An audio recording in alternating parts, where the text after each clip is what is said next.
This edition of MacVoices is sponsored by Smile, the makers of world-class software. Text Expander 5 is out with automatic snippet suggestions and snippet use reminders. It's the best version of Text Expander yet. Find out more about it and all their great products at smilesoftware.com. Hi, I'm Chuck Joyner. This is MacVoices at WWDC and AltConf in San Francisco. I'm here talking to Samuel of Roundwall. I almost messed it up, Samuel. About just the app economy and his part in it. Samuel, it's great to have you. Yeah, thanks. So first of all, tell me about Roundwall Software.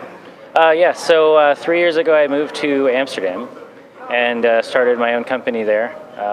There's a ton of people wanting to learn to do development there and a ton of companies that are sort of struggling.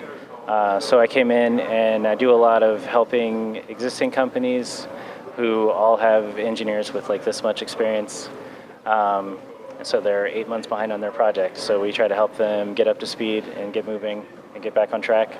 And then there's also just a ton of people who have some ideas but then have no skills whatsoever to build them. So they come to us and then we help them build it. So Amsterdam, I mean, that's a long way away. First of all, any particular reason you wanted to go there or did go there? Was it a business or was it just that's where you wanted to live? I felt like it was time to go somewhere else. I was working in New York and I didn't really like my job very much. So I went out to visit for like a week and then decided that was the place to be. That's cool. That really is. Because that's a big commitment to move that far. Yeah, it was terrifying. Well, I'm glad you're here and you made it. Yeah, it worked out well. We have a nonprofit organization there called Amsterdam to sort of support developers when they come in, because there's a ton of people coming in from other countries and other places.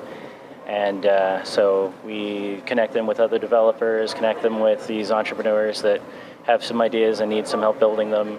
So when people come to us with ideas and they say, hey, we need an Android app, we need this, we need that, like I only do iPhone stuff mostly. So when people say we need Android stuff, I know 8 other Android developers I can point to because we have this whole community set up of everybody. So everybody can sort of pass work around when necessary. So you've come from Amsterdam to San Francisco for AltConf and WWDC. Yeah. First of all, do you have a WWDC ticket? No, not this time. Okay, so you're the perfect guy. You know, I love the people that have traveled internationally to come here to be across the street from WWDC is what it amounts to. But this is such a great event that the guys put it all on at AltConf. But what are you getting out of the week? What do you find that you get out of this conference? Yeah, I mean, there's a ton of people that I basically only see this week, and a bunch of good talks that are good to watch. A lot of discussions with this kind of stuff that you don't get. I don't get as much of that back home because like a lot of the developers there are just learning. So their level of understanding and their thoughts about what they're hearing from WWDC are not going to be the same as some of the people here that have been doing it for 15 years, you know. It's just so many groups of people that I don't get to be around anywhere else. I think that's what happens for a lot of us. We come to these events. You're right. At home, you have almost one set of friends at one level, but you come here and you can get into a whole different level and a whole different area, and you take back so much. I think socially as well as technically. Yeah, definitely. Are you allowed to talk about any of the apps you've worked on, or do you have any in the App Store now? So I have my app in the App Store called ChainGuard. It hasn't sold very many copies. That's why I'm still doing stuff to help clients.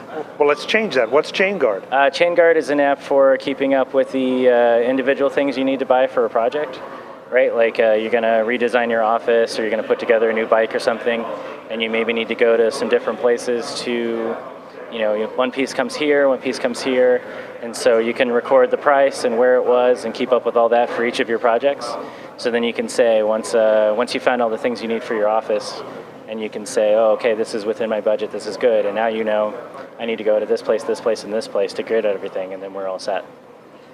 It's something you probably could do with a spreadsheet, but the fact that it's a customized application, I love that because that means I can be carrying it around with me, visiting those places, recording that information, and then go back and figure out where I saw, what I saw, at what price. Yeah, you don't have to remember where you were because it knows this is where you were when you type this in, and I can show it on a map so you can see, and then you can even see across projects maybe that like the things you need for this other project are also down the street, so you might as well go there and get that also.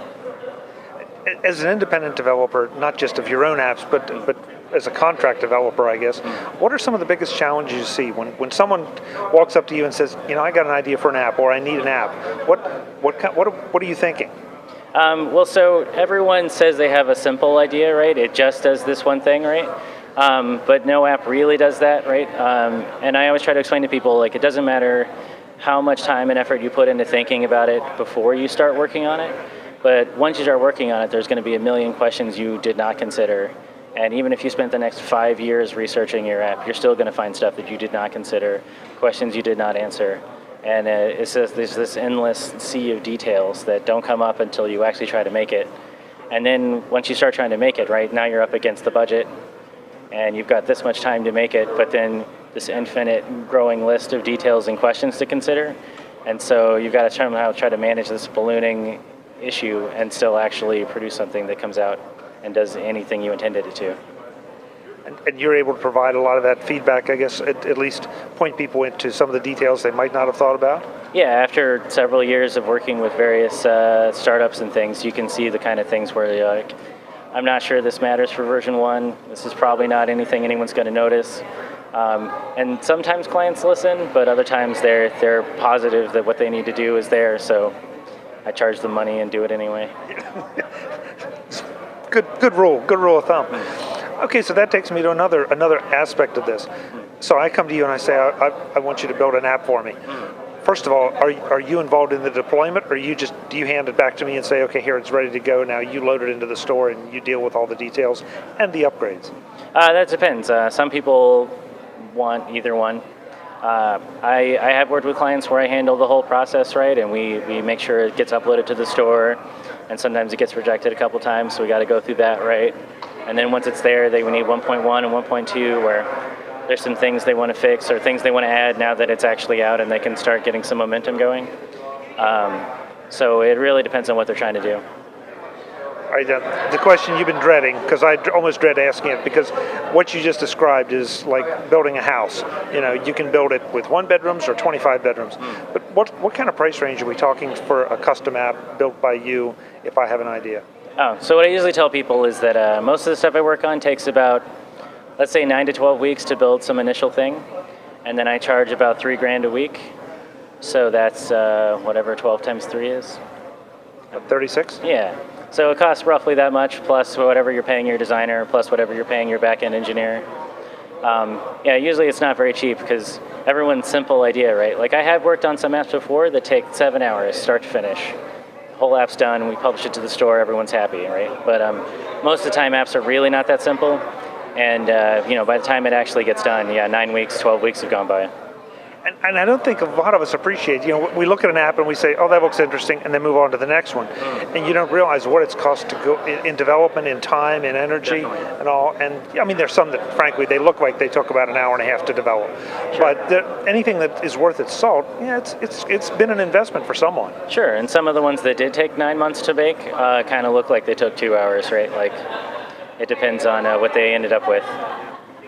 Where do we send people to find you if they want to hire you, maybe to build an app or consult on an app or whatever? Yeah, just roundwallsoftware.com. Great. Samuel, it's good to meet you. Thank you so much. Yeah, thanks. Folks, we'll have more from WWDC and AltConf in San Francisco. I'm Chuck Joyner. This is MacVoices.